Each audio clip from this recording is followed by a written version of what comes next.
Welcome to Radical Responsibility, the podcast dedicated to ridding the world of blame and shame, where we explore the issues you care about from a unique perspective. 100% ownership for each and every circumstance we face in life, day in and day out. Hi, Fleet Mall here for the Radical Responsibility podcast. In today's episode, I'm really excited to share with you an interview I had the pleasure of doing with my friend and colleague, Tara Brach, a renowned meditation teacher and psychotherapist. And in this interview, I spoke with Tara about issues of both individual and collective unworthiness and how that impacts well-being and how we can shift that. And at an individual level through self-compassion, self-acceptance, and the healing potential within various contemplative skills, tools, meditations. And we also talked about this at a societal level and some of the ways that some of the structural and systemic forces still present in our society encourage feelings of unworthiness for many people simply because of the color of their skin or their gender expression, their sexuality, and so forth, or just where they're born, the zip code they're born into, or being born into poverty and so forth. So we're exploring these issues of unworthiness and worthiness and how to develop greater well-being individually and societally with renowned teacher Tara Brach. So enjoy the episode. How are you today, Tara? Oh, I'm doing really well today. Thanks. And I'm really happy to be with you, Fleet. Yeah, this is exciting because your work, grounded in mindfulness and acceptance and compassion just goes to the heart of this conversation about resilience. So I want to tell our audience a little bit about you. Most of them are probably very familiar with you already, but in case they're not. So Tara Brach is a clinical psychologist, a PhD clinical psychologist, a psychotherapist, and a meditation teacher who founded the Insight Meditation Center of Washington, D.C., which is really one of the largest non-residential meditation centers and communities in the U.S. And Tara is really one of our most popular Western mindfulness meditation teachers. 1.5 million downloads from your podcast weekly. That's pretty amazing. And Tara is the author of a book that was really a big bestseller and beloved book by so many, Radical Acceptance. And then also True Refuge, Finding Peace and Freedom in Your Own Awakened Heart. And then her most recent book is Radical Compassion, Learning to Love Yourself and the World with RAIN. And we'll talk, that's the acronym, RAIN, and we'll talk more about what that means if people are not aware of it already. And you lead the Awareness Training Institute with Jack Kornfield, and you have a mindfulness teacher training program and much, much more. And you founded the Insight Meditation Center of Washington, D.C. back in 98, I think. And all these years you've been introducing probably thousands of practitioners to meditation, mindfulness, and the Dharma. And you've been training teachers for a long time. So I'm sure you've trained countless teachers that support the very large community you have now. So anyway, it's really great to be able to have this conversation with you today. Oh, So, thank you. Yeah, the overall context of this summit is obviously it's happening right here in the midst of this coronavirus pandemic and all the incredible disruption that we're all experiencing and danger and risks and so forth. And it's also happening in the midst of what is either looming or already present climate emergency, as we all know, that's already been manifesting with things like the brush fires in Australia, where billions of species lost their life, potential famine in Africa related to locust plagues right now, incredible disruptions from extreme weather around the world. And so this may actually be the first wave of many kinds of disruptions. Hopefully not, but many could be more severe than even what we're experiencing now. So it seems like at this point, resilience is no longer a luxury. His Holiness the Dalai Lama has often said that compassion is no longer a luxury, but essential to human survival. And I think resilience in some ways is even more foundational, because without resilience, we don't have access to our best self and to our compassion. So that's kind of the context of what we're exploring. And And I'd like to start maybe just with your first book, Radical Acceptance, which has been so powerful and meaningful for so many, around the connection between that work and what we think of in terms of individual resilience, relational resilience, community resilience, and so on.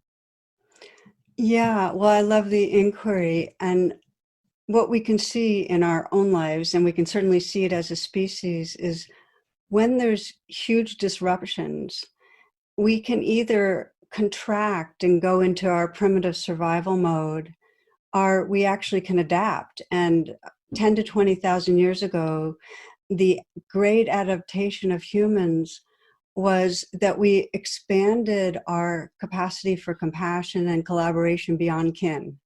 Like that was that was huge, because before that it had always been amongst our relations. And as soon as we could begin really caring about people outside of our own families, that is the evolution of compassion.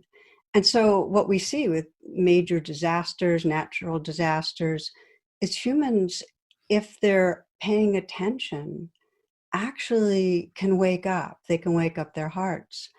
One of the things that stops us in our personal life and our as a species from having that resilience is when we turn on ourselves. And I wrote Radical Acceptance, Fleet, because I became so aware in my own life of how trapped I was in what I came to call the trance of unworthiness. And as a psychologist and a teacher, I could, many people. In fact, it's really pervasive in this culture that when we get stressed, we turn on ourselves. And I'm watching it right now. I've had so many students talk to me about during this lockdown how they really are so down on themselves for not being productive with their time or keeping to their exercise, that they're overeating and getting into more of their addictive habits. And I've seen people, they've come and told me about how, not come to be with me, but have told me about how now they're facing how bad they are as parents, or how the tensions with their partners. And so here we are, we have this huge disruption, and that trance of unworthiness ends up kind of getting larger, and it actually prevents us from really tapping our deepest resources, which are to sense our connection, to reach out and help each other, to maintain our humor, maintain our tenderness, maintain our creativity, and being able to move through this. So that I wrote it originally because I found it was so much of a suffering in myself. And in writing the book, I shared a lot about how probably the most important commitment we can make if we want to be resilient in every way is to start by not believing the self-judgments, and instead really starting to learn how to bring kindness to our natural human imperfections. Because if we can do that, we become more accepting and tender towards others, and then we can hold hands and get through things. Well, that's really so important. I think it is really that our individual and collective sense of unworthiness, which part of it is the human condition, but it's also been exacerbated culturally, I think, in the West. And it certainly undermines our resilience in a big way. And, we're kind of in the radical club here. My book, Radical Responsibility, we have these books, Radical This, and the first chapter is There's Nothing Wrong with You. I borrowed that title actually from Zen teacher Sherry Huber's book, which is a wonderful tour de force in trying to convince us that there's nothing wrong with us fundamentally. But it's really how we feel about ourselves, and how we feel about ourselves as humanity is really going to drive the kind of world we create, the kind of institutions we create, the kind of communities. It's either going to be grounded in a sense of our own innate goodness and resilience and healthiness, or it's going to be grounded in fear and fear and shame and all the rest of it. I'm right there with you on what you're saying. Right at the beginning of Radical Acceptance, I just talk about one woman who was dying, and the last thing she said to her daughter was, all my life, I thought that something was wrong with me. And it was a real wake up for her daughter, and also for many people that hear that, because it can shape everything about our lives, how intimate we can be with each other, how creative we can be, how we respond to our larger world. And one of the things about the trance of unworthiness is it's very shaped by our society. So for those in non-dominant populations, the ongoing message is you are less than, you don't matter so much. And that absolutely imprisons in the trance of unworthiness. So as you just said, if we really want to change our world, it's not only on the individual level of learning how to be kind to ourselves, but changing the structural inequities that keep perpetuating that message to some people while giving privilege to others. Absolutely. And this unworthiness is something we all suffer from. And again, I think here in the West, we've all been enculturated into kind of a blame and shame based culture of unworthiness. Not that anybody designed that; it's just kind of the human condition left unchecked and influenced by some weird permutations of religious ideas and so forth. But I think if so, we're all impacted by it, and then we live in this very pluralistic society where you have a lot of people who are less privileged, marginalized around all kinds of things, race and gender and socioeconomic status and sexual orientation, gender expression, and all the rest of it. So they experience it even more so, right? So we have, and so you've been building community for a long time. You have a thriving meditation and Dharma community that is, I know, local to Washington, D.C., but you have satellite communities and you have a whole online, I'm sure you reach people all around the world.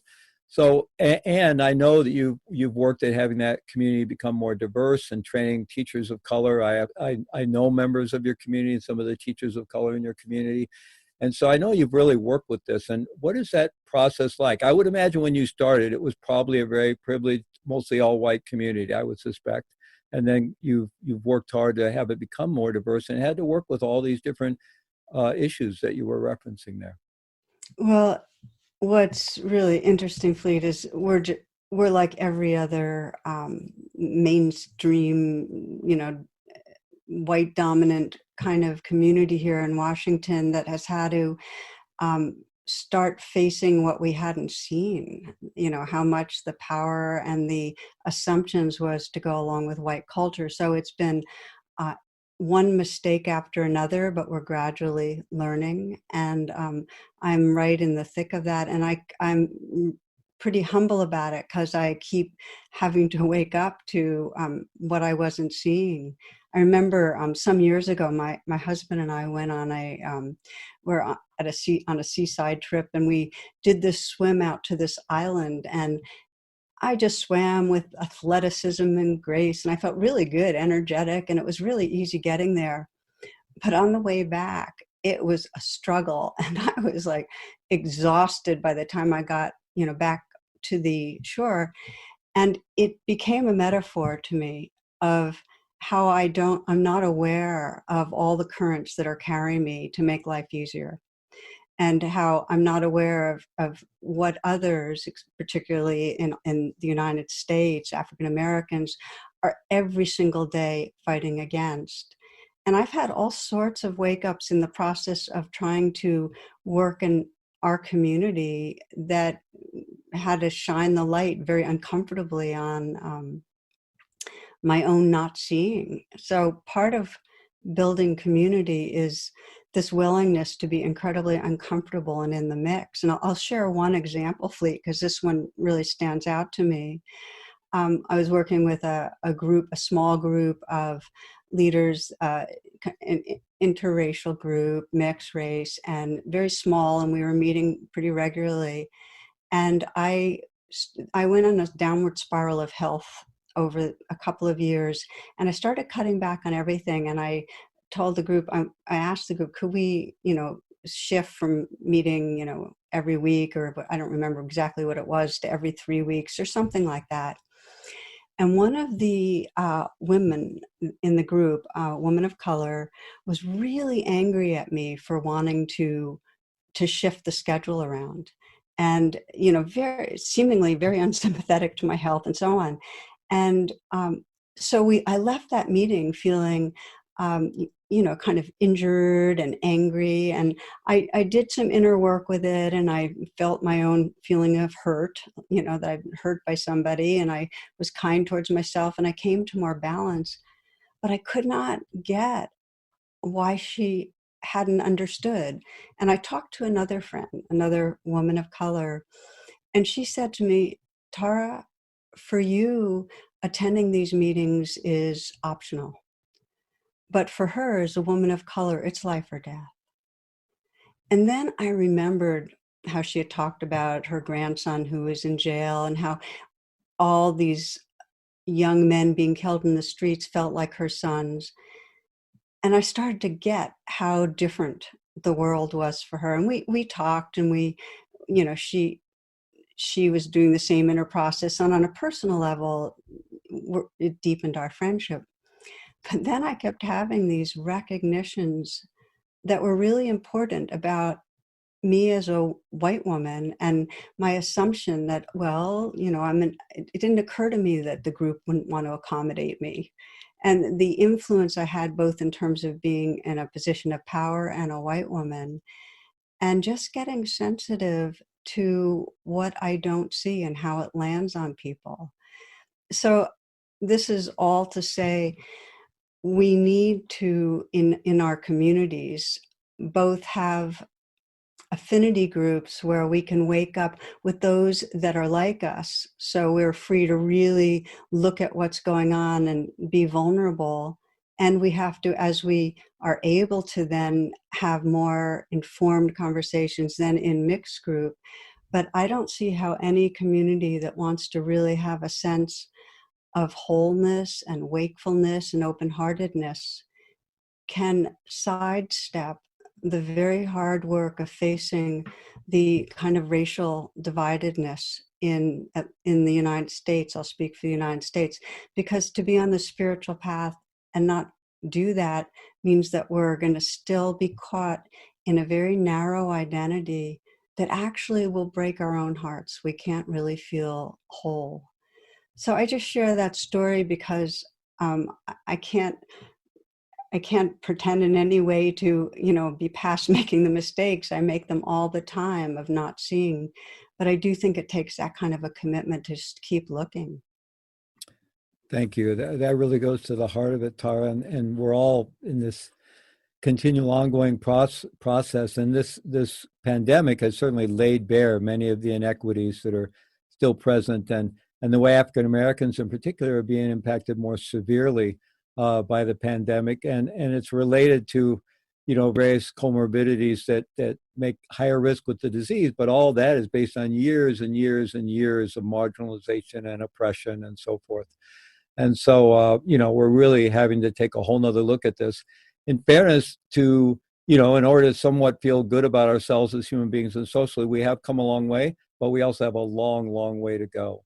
And I think it's really important to look at that. And also what you said is, for any of us individually, certainly to be part of a community, we can't talk about community resilience or social resilience that leaves anyone out or that doesn't do this work, right? And even as individuals, I think it's, we can kind of build our own little isolated world and maybe have some resilience, but ultimately, I think it's really questionable whether we can even be individually resilient without participating in this work of solving the injustices and the inequities and really trying to create a society where everyone is honored and respected and has the same kind of opportunities and access to resources and so forth. I'm with you, and I think there's been a lot of kind of growth among spiritual communities, getting that the inner work we do is by nature, for it to be full, has to be expressed in our engagement with the wider society. And we all have our different places that we'll engage, but to not look to see how others might be struggling keeps us limited. And I'm thinking, yesterday morning, I was I was listening to a podcast about, the horror at Rikers Island, and in many, many prisons around the country. And, you can tell how evolved the civilization is by its prisons. And in this country, we're not very evolved. I mean, it's punitive, and it's oppressive to non-dominant populations. It's completely disproportionate for African Americans. And so I was listening to this podcast, and you had one inmate from Rikers Island saying, "Help, we're dying, and we matter." And even as I say it now, I just burst out crying, because it's, we have to keep like trying to pay attention to those that are not living. So many of us are going through this with a lot of anxiety, but also a lot of privilege. And there are some that it is just, it's a total tragedy. Being arrested, put in jail, and then condemned to die because you're in a petri dish where the virus is much more contagious. So one of the things I feel like for a growing community is to keep looking. I think Ruby Sales, she's a civil rights activist, an elder, said it beautifully. She said to ask that question, where does it hurt? And to ask it, we ask it inwardly so that we're in touch with our own vulnerability, to ask it to each other so we can see past the mask and really see where another heart is hurting, and to ask it towards those who are of difference, so we really can include in our hearts the wholeness of what's here and not be caught in a bubble of privilege. It's essential. It's a striking example of what's going on at Rikers Island and many other prisons. My Zen teacher, Bernie Glassman, who we lost a couple of years ago, often spoke about, the place where we need to bear witness and bring our compassion and our action, our work, is to the places where our fellow human beings are falling through the cracks.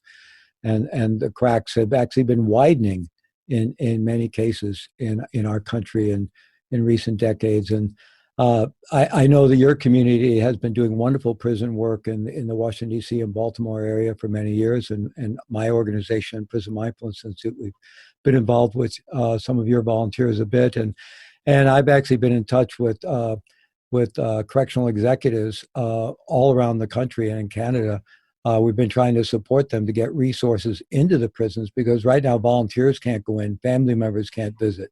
So we're trying to get in resources that they can put on closed circuit television and things like that.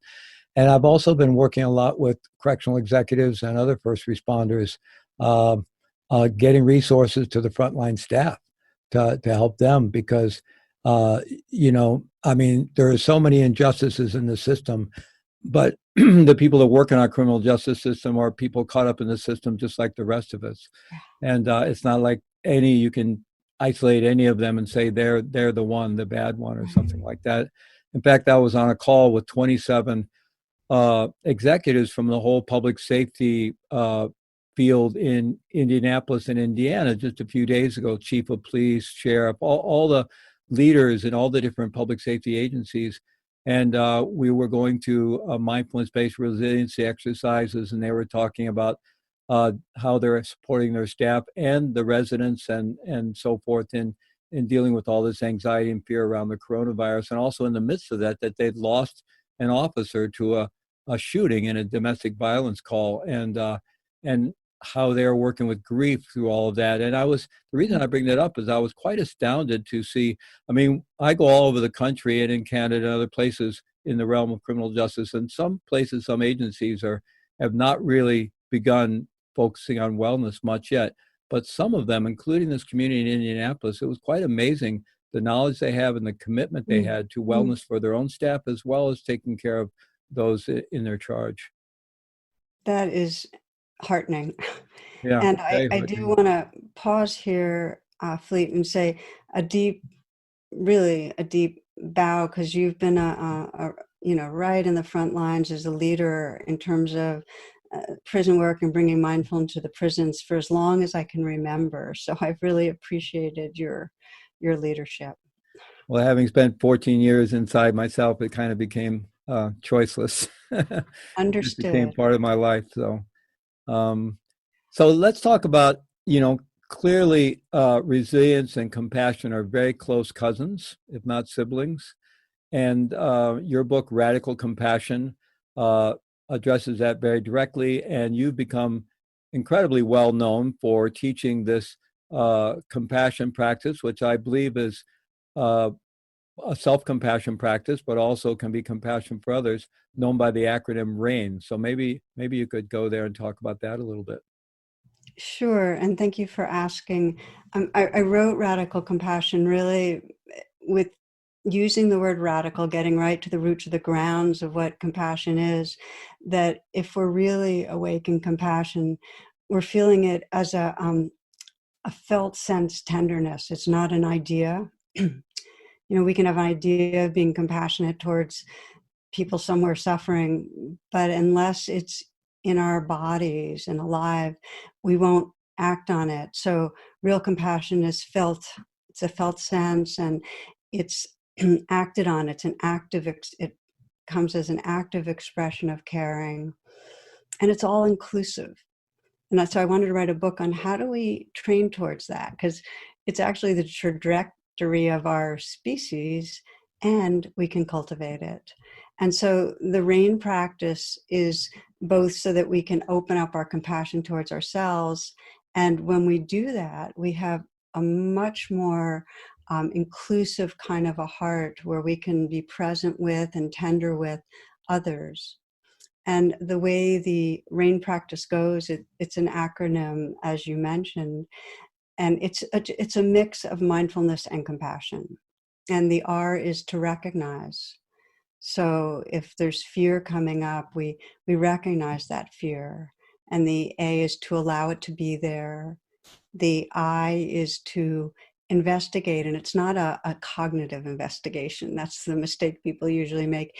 It's really somatic. We feel where it is in our bodies, and we actually lean in and touch and experience it and find out what it needs. And then the N is to nurture and to bring kindness to what's there.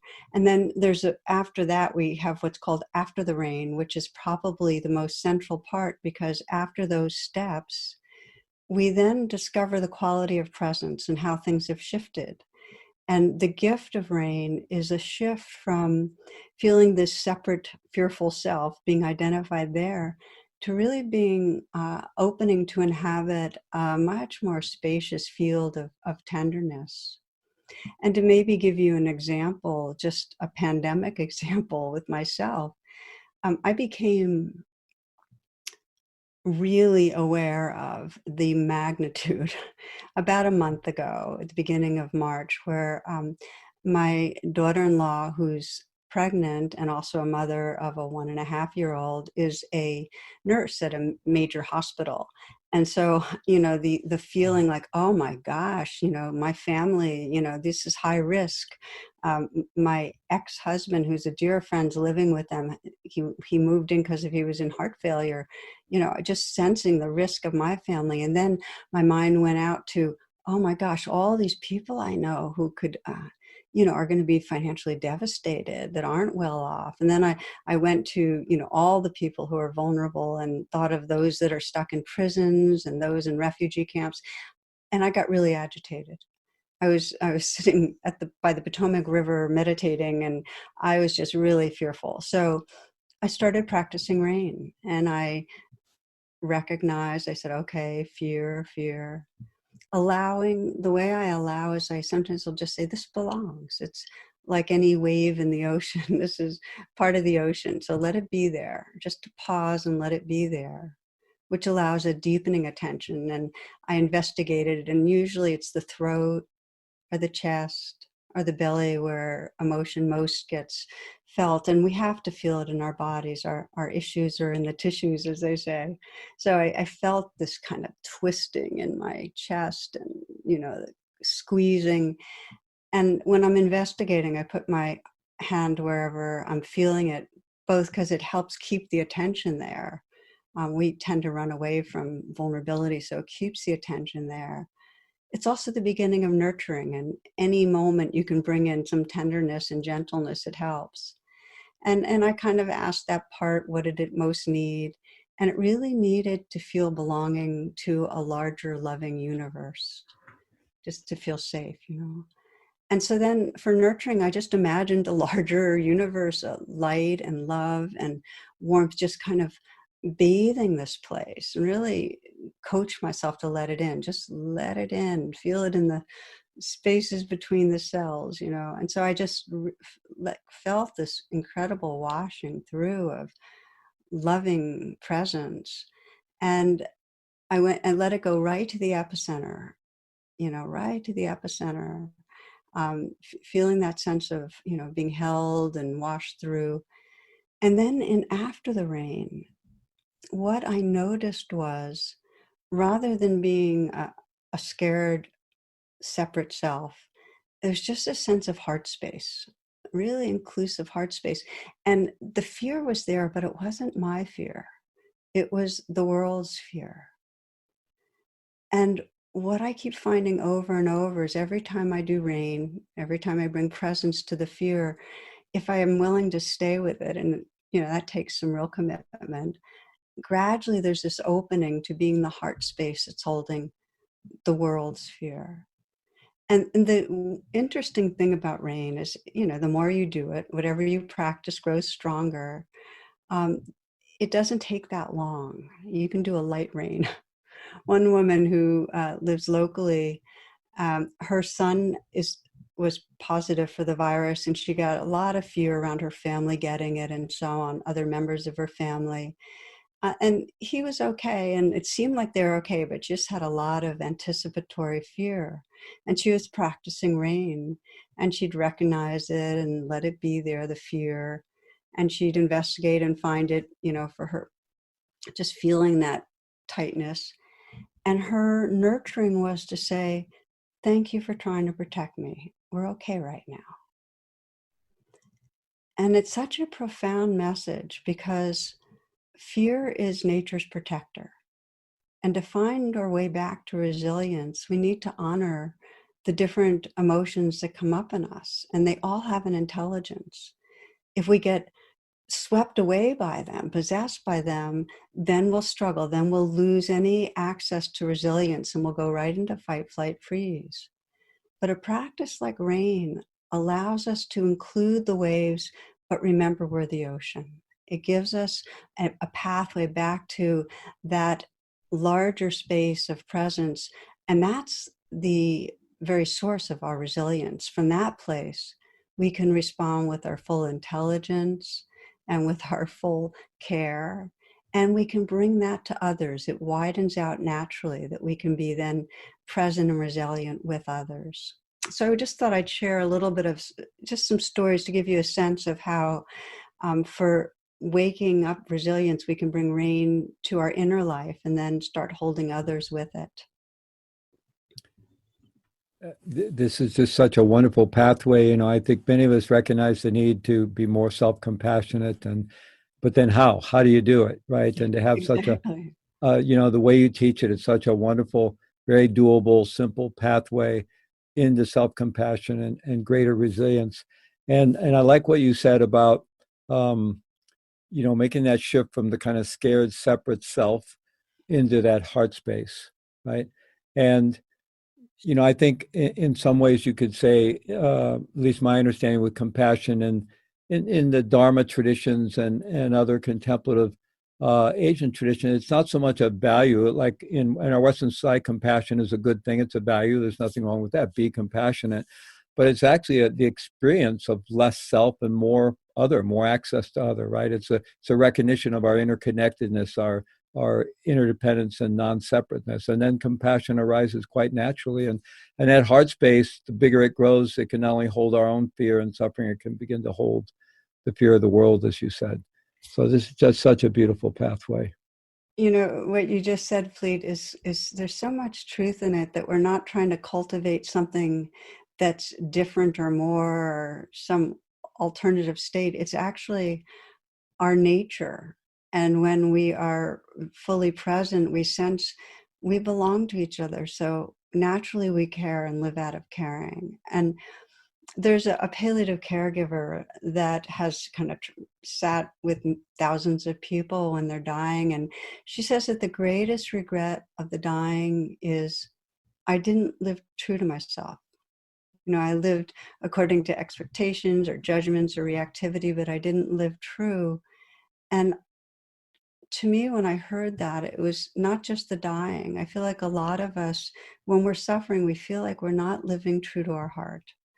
And we have an intuition of what it could be like to love without holding back. And yet we keep on playing out old patterns of acting out. So really, as you said, it's actually a coming home to who we really are. Wonderful. So I wonder if you'd be so kind as to actually lead us in a contemplative exercise, to lead our audience here in a contemplative exercise, perhaps through the steps of rain or whatever you'd like the journey you'd like to take us on. Well, thank you for the invitation. I would love to. So for all who are listening right now,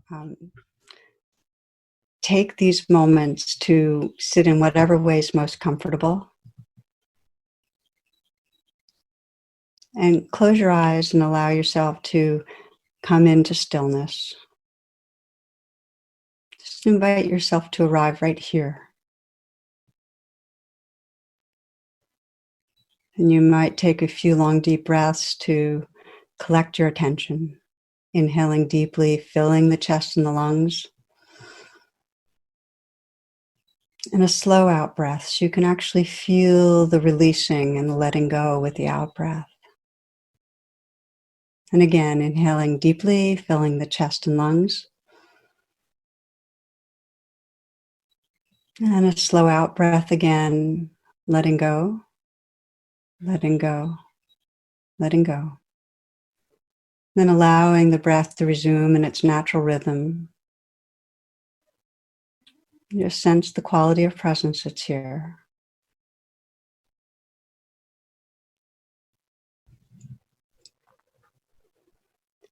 And take some moments to scan your life, and you might sense any way that the current crisis is triggering you.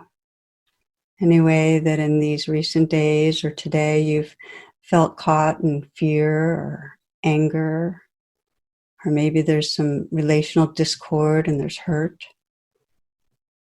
anxiety, shame.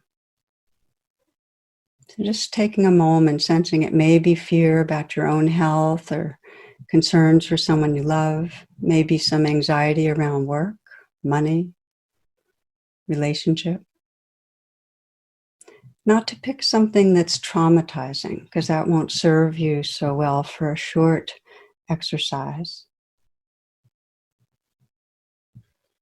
When you've chosen something, let the situation that evokes it, or if there's something you're imagining is going to happen in the future, imagine that. And so you can actually get in touch. If there's someone else involved in the triggering, see that person's face, hear the words that were spoken. And just sense the worst part of this for you. What's most upsetting?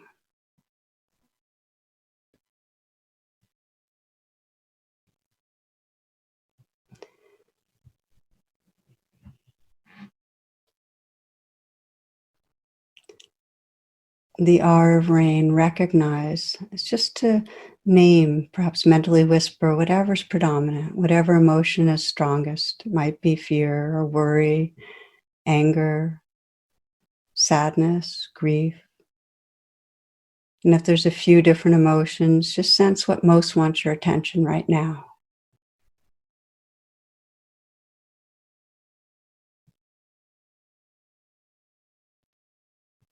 So once you've named it, let's say you've whispered fear, the allow is a willingness to let it be for right now, not to try to fix it or ignore it, but just let be. It belongs like a wave in the ocean. Just let it be.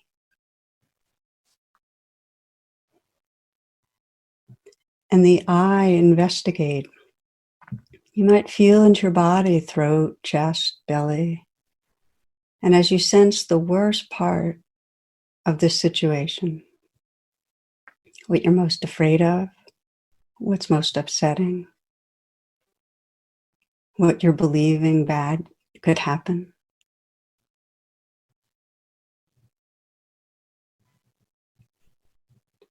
feel into your body and sense where you feel it the most. Is it a kind of clutching in the throat, an ache or pressure or stabbing in the heart, squeezing in the belly? And experiment by putting your hand wherever you feel the most. Even if you sense that's where it is, the vulnerability, just with a light touch. And you're kind of sending the message, it's okay to be here. In fact, be all that you are. Just sending the message to the vulnerable place and you inviting it to be as much as it is. And notice what happens.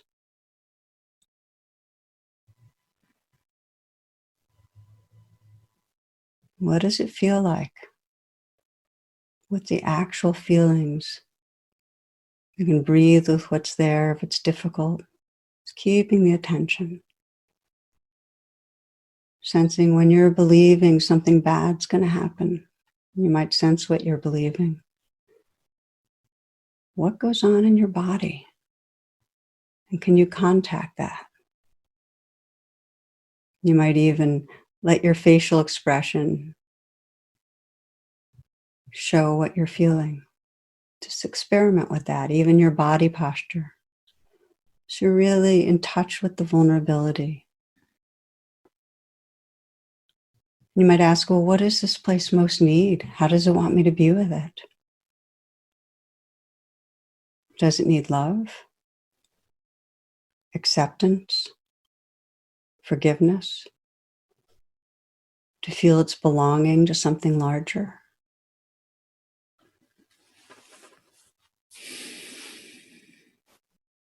As you listen to what's needed, sense that you can start listening from your most wise and tender heart. You might even let your body posture shift so you can habit that awake heart and offer to the vulnerable place whatever is most needed. Again, to feel the tenderness of your own touch, communicating care.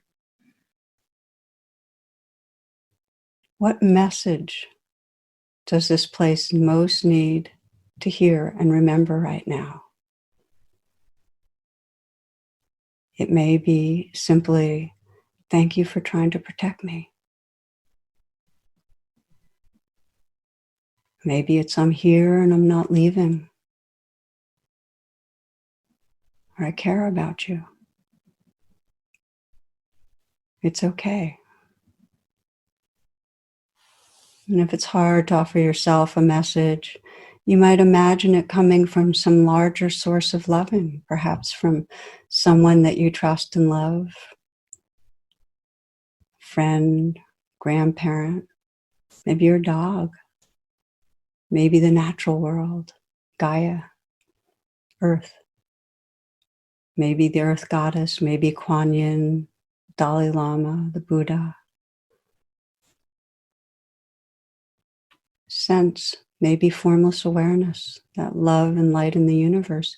Sense it washing into you. Now's the time to let yourself take in love.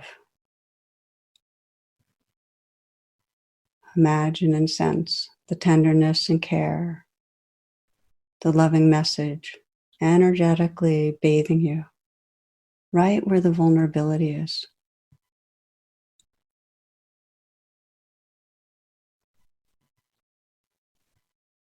Give yourself permission to let in, to be filled by and held by loving presence.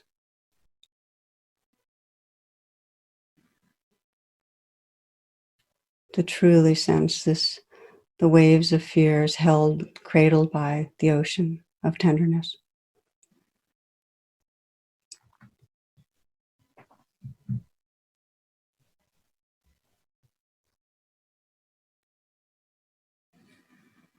And as you just open to what's happening, this final part after the rain, sense the quality of presence that's emerged. Maybe just a little, maybe a lot. Notice the difference between the sense of self when you started, perhaps the fearful self or the hurting self or the angry self, and the heart space, the field of awareness, the compassion that's really more true about who you are than any story. Taking the final few moments just to rest in who you are in that awake, open heart space.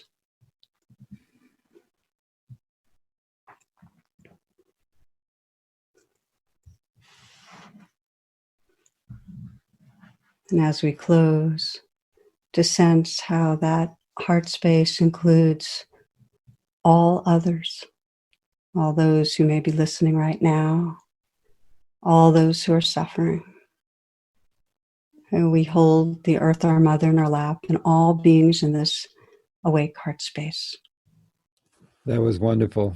I feel like the rest of my day is surely going to go quite well. Yeah. Thank you. Really, really wonderful to just be able to relax into that heart space. Yeah, and it's just interesting, all the things that come up that become obstacles to that for us, and that we all have, and that we just kind of let get in our own way of having access to that innate heart space. It's really our being. Yeah, thank you so much. Well, this has been wonderful, Tara, and thank you so much for giving your time to this Global Resilience Summit and adding to the conversation. I know this is going to be very helpful and thought-provoking for all of our attendees, as well as that practice. We're going to make that practice specifically available to our audience, and so that'll be quite wonderful. So thank you so much. Thank you for putting this together. I know it's serving into a very deep need, so I'm really grateful.